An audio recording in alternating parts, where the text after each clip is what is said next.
শিরা under pant পরে চা বিক্রি করুন, 5 টাকা চাটা 20 টাকায় বিক্রি হবে, খালি দাঁড় করিয়ে দেন। আর এখন ব্যবসা সব থেকে ভালো কিসে চলবে জানেন? খালি বউকে বস করিয়ে দিয়া, দামি ব্লাউজ, চুলের ডিজাইনার ঠোঁট পালিশ, দাদা কি নিবেন? খদ্দের এমনি চলে আসবে, রিহাই নাই। আর এখন তো ওইটাই বেরোইছে, নিজে ব্যবসা চালাতে পারছে না, বউকে বলছে তুই বস, খেপি দেখ খদ্দের নিতে পারবি না, খালি গাঢ় করে ফেনেল লাভলি আর ঠোঁট পালিশটা লাগাবি। কিয়ামতের আলামত। ছেলেরা বিবির গুলামি করবে, কিয়ামতের আলামত। রাস্তাঘাটে কুকুরের মতো নারী পুরুষ জিনা করবে, কুকুরের, এটা কিয়ামতের আলামত। নারীরা পোশাক ছোট করবে, কিয়ামতের আলামত। পুরুষরা নারীর মতো সাজতে চাইবে, কিয়ামতের আলামত। বুখারী শরীফের হাদিস। অনেক মুসলিম যুবক হারামখোর ফিল্মের আর্টিস্টকে দেখে কান ফুটো করে কানে বালি পড়ছে, হাতে বালা পড়ছে, লড়ি চালায়, পড়ছে না পড়েনি, চুলগুলোকে নিয়ে এইখানে নিয়ে মেয়ে ছেলের মতো। বুখারী শরীফের হাদিসে আছে, যে পুরুষরা মেয়ের রূপ ধারণ করতে চাইবে এবং তাদের মতো পোশাক আশাক কালচার করবে, আল্লাহ কিয়ামতের দিনে তাদের দিকে তাকিয়ে দেখবেন না। তাদেরকে বলা হবে তোমরা নারীর রূপ ধারণ করে দেখাও, তারা বলবে আল্লাহ আমরা অক্ষম, আল্লাহ তাদেরকে জাহান্নামে পাঠাবেন। যে নারীরা পুরুষের মতো রূপ ধারণ করতে চাইবে, ছোট চুল, জিন্সের প্যান্ট আর গেঞ্জি, এমন যাচ্ছে মালদা রেল স্টেশনে মনে হচ্ছে যেন দুলা ভাই যাচ্ছে, পেছন থেকে ববিকার চুল, ছোট প্যান্ট, এরা মনে করছে এটা মডেলিং। হে আমার মায়েরা বোনেরা, ছোট পোশাক পরাটা যদি মডেলিং হয়, জেনে রেখে দিবেন ইসলামের সব থেকে, এই দেশের সব থেকে বড় মডেলিং হচ্ছে কুত্তাগুলো যারা কোনো পোশাকই পরে না। তোমার যদি ছোট পোশাকটা মডেলিং হয়, যদি বলো কোরআন কি বলছে, ওয়াদরিব খুমুরহিন্না আলা জুনুবিহিন, হে নারী তুমি পর্দা নির্ধারিত করো, তোমরা কোনোদিন ধর্ষিতা হবে না, তোমরা কোনোদিন লাঞ্ছিত হবে না।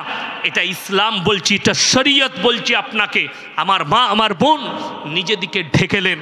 আজকে বেঈমান কাফেররা কিরকম ঠান্ডা মাথায় ইমানকে ধ্বংস করছে। পুরুষদের এমন প্যান্ট তৈরি করেছে ছেলেদের টাকনুর নিচে চলে যাবে, ঠিক বললাম না ভুল? অথচ হাদিসে আছে, বুখারী শরীফের হাদিসে, পুরুষরা টাকনুর ওপরে কাপড় পরবে। এমন এমন প্যান্ট বেরিয়েছে নামাজ হবে না। আমি একবার গত বছরে মুম্বাই যাচ্ছি, বোর্ডিং পাস করাবো, দাঁড়িয়ে আছি আমি কলকাতা এয়ারপোর্টে, আর লাইনে আছি। আমার সামনে যে ছেলেটা আছে, যদিও সে মুসলিমই ছিল, এমন প্যান্ট পরেছে মনে হচ্ছে খুলে পড়ে যাবে। আমি তাকে বললাম ভাইয়া থোড়া ऊपर कर लो, खुल जाएगा। बोले नहीं हजरत ये डिजाइन है। साला ऐसा भी डिजाइन का पैंट निकल गया। আমি তো ভয় খেয়ে চাল না, এরকমও ডিজাইনের প্যান্ট। এরপর বলুন, ওই প্যান্টটা পরেও যদি নামাজ পড়ে আর ওর পেছনে যে থাকবে তার আর নামাজ হবে? ও তো সিজদায় গেলেই আলী বাবার গুফা দেখতে পাবে, নামাজ শেষ।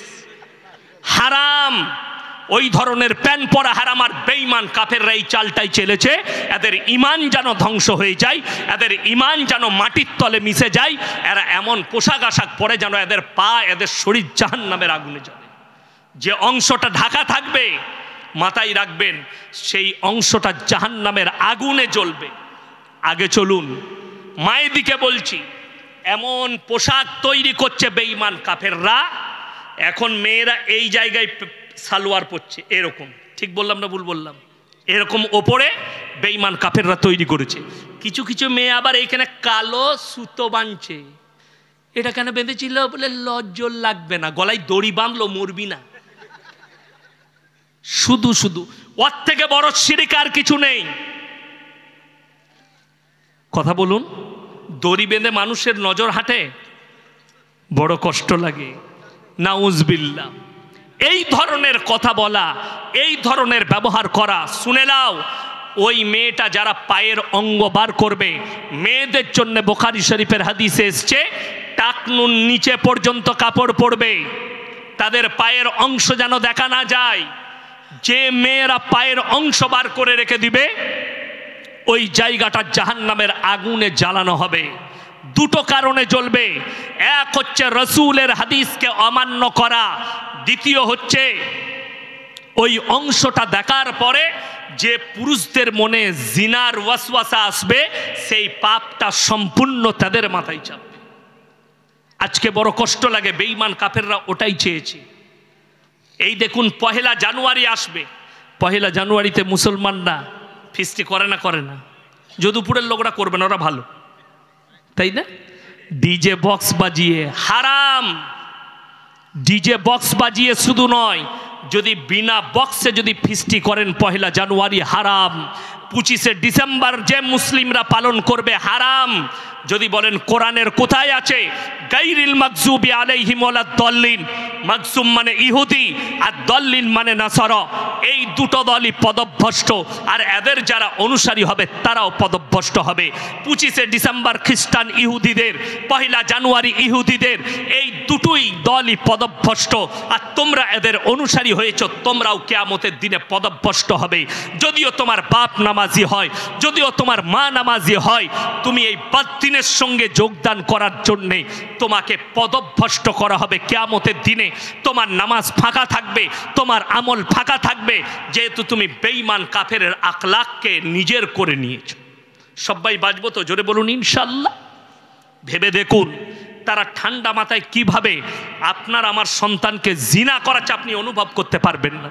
আজকে যে আমি বলে দিই, শুনেলেন, কিয়ামতের পূর্বে আমাদের সমাজে হারাম আওলাদে ভরে যাবে।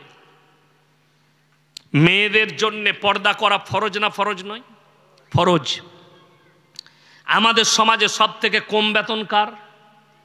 মৌলী সাহেবদের।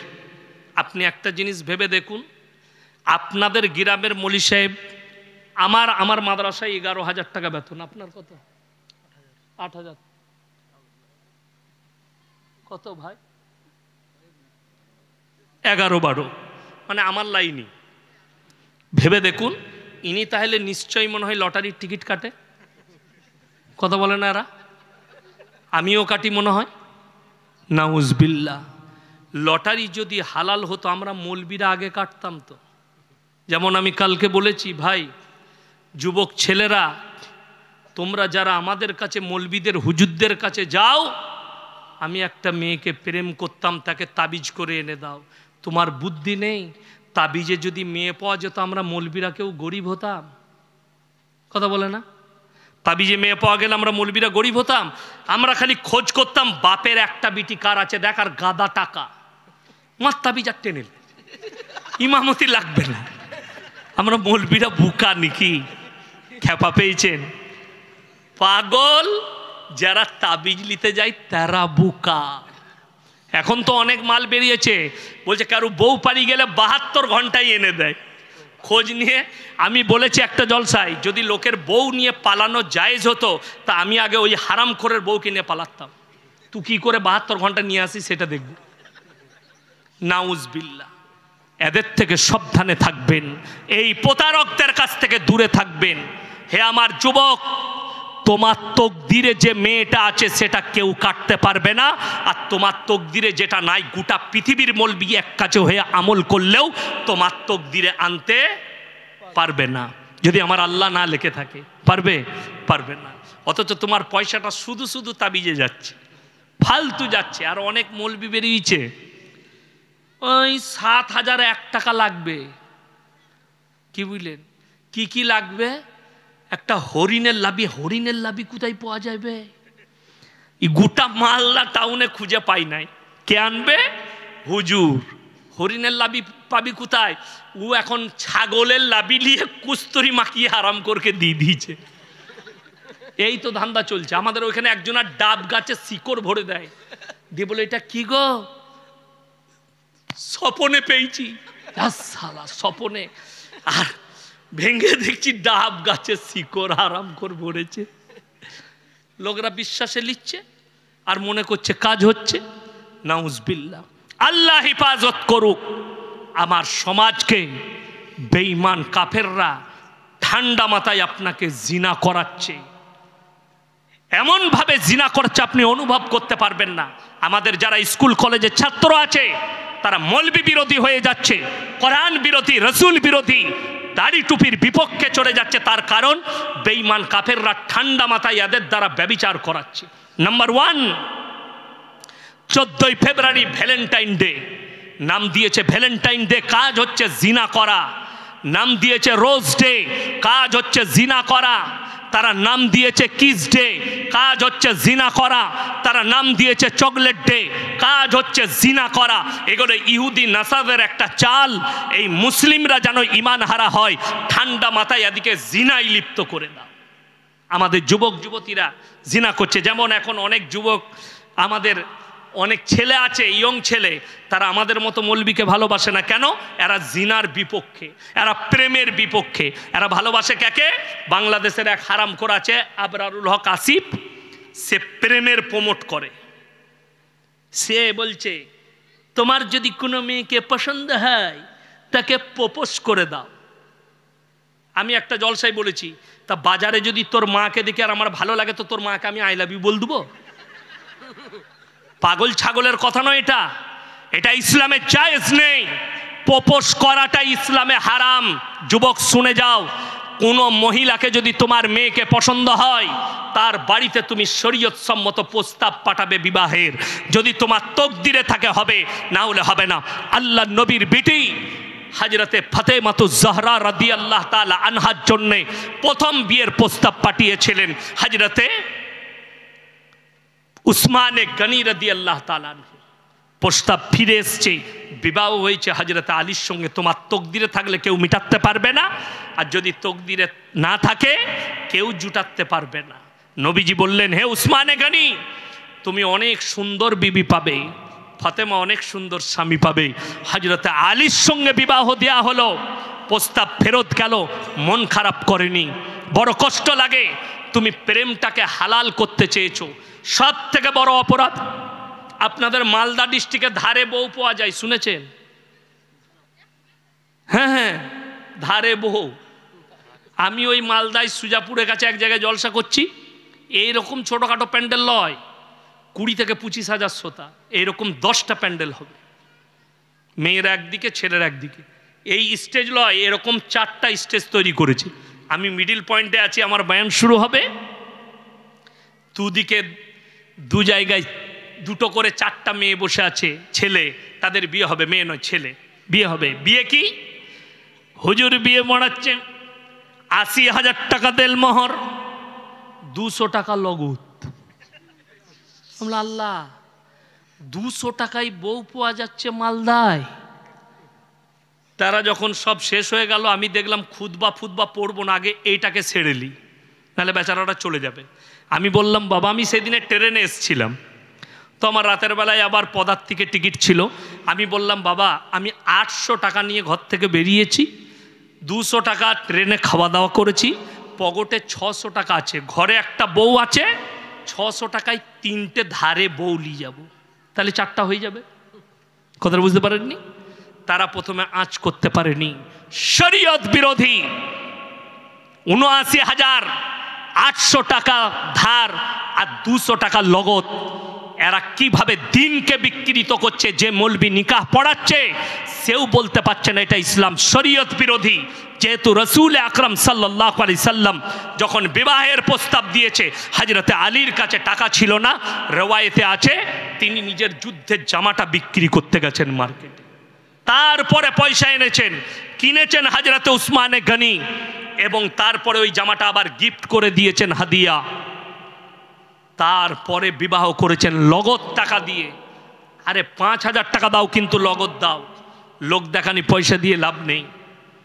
এই জায়গায় পৌঁছেছে। আজকে ছেলে মেয়ের বিয়ে ঠিক হচ্ছে, কোনো প্রয়োজন নাই। ঠিক হয়েছে তো? হ্যাঁ হ্যাঁ ঠিক হয়ে গেছে। এরপর কি করবে? ঠিক হওয়া মাত্র ছেলে এই যে দেখতে একটা মোবাইল নিয়ে এসছি, এটা তোমার লেগে গিফট এনেছি, গিফট দিয়ে চলে গেল বাম্মার সামনে। ছেলে গিফট দিয়ে গেল, হারামখোর মোবাইলে সিম ভরিয়ে দিয়েছে। এই রাতের বেলায় চালু করেই দেখছে সিম ভরাই আছে। কি বুঝলেন?